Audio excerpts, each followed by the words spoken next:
This demonstration will show the correct way to prepare apples for baking. Apples are a major component of many dishes, including apple tart and apple crumble. We will be using a green cutting board with a tea towel underneath to secure the board. Here we have an apple corer to remove the core of the apple, a peeler to remove the skin of the apple, and a paring knife to cut the apple. Here we have a food waste bowl where we will place the core and the peelings.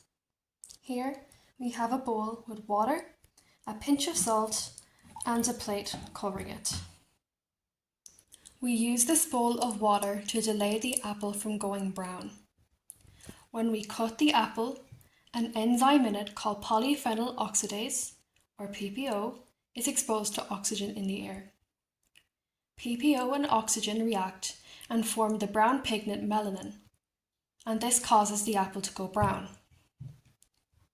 This is called enzymic browning, and it reduces the visual, nutritional, and flavour quality of the apple. By placing the sliced apples in water and covering it with the plate, we reduce the amount of oxygen exposure, and enzymic browning is delayed. High temperatures also prevent browning, which is why the apples won't go brown after being cooked in the oven. Salt is a preservative, and adding it into the water will also help prevent browning. The first thing we do is core the apple. First, we look at the angle of the core. You must place your core on the top at the angle that the core is in. Hold the apple firmly on the board, keeping your fingers out of the way. Press down the core with force.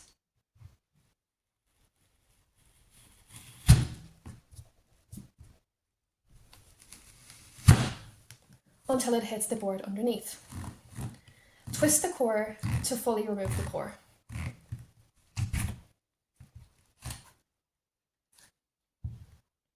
Here we have the core. Place this in your food waste bin. You should be left with an apple that has a hole in the middle. We're going to cut the apple from the top to the bottom, straight through the middle. So we'll be cutting this hollow piece in half. When cutting the apple, make sure that your fingers are curled inwards like this, and your other hand is firmly holding the handle of the blade.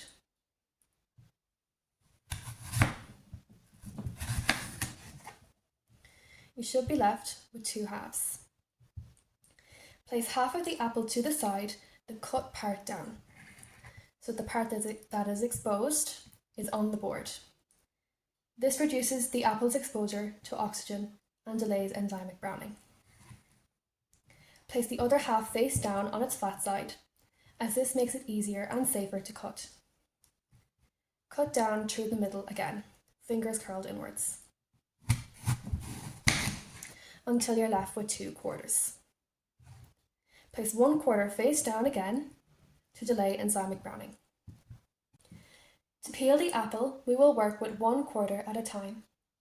When we peel, we leave the apple flat on the board, and we peel away from the body. If we were to peel toward the body and it slipped, it could cause an injury, so it's safer to peel outwards. We keep our fingers curled and away from the blade.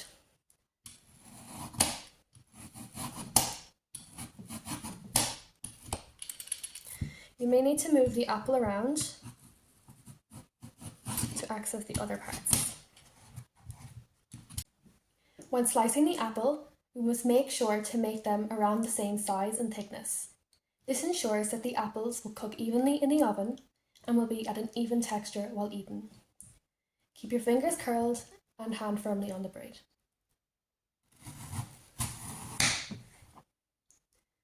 This is around the thickness and size you want all of your apple slices to be at. Put them on the other side of the board away from the apple peelings.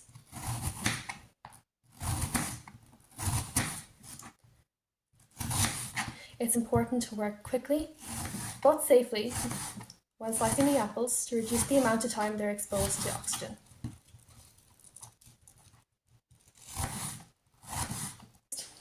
gather all the slices in your hand. Lift the plate of the bowl quickly and add the apple slices to the water, quickly replacing the plate. The plate needs to be lifted and replaced quickly to allow minimal oxygen into the bowl. By the end of chopping the apple, you should be left with this: a bowl full of apple slices with minimal enzymic browning.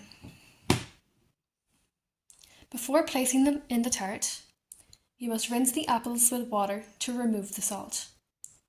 Drain the apples and dry them off thoroughly in a clean tea towel to prevent excess water in the tart, which would make the crust underneath go soggy.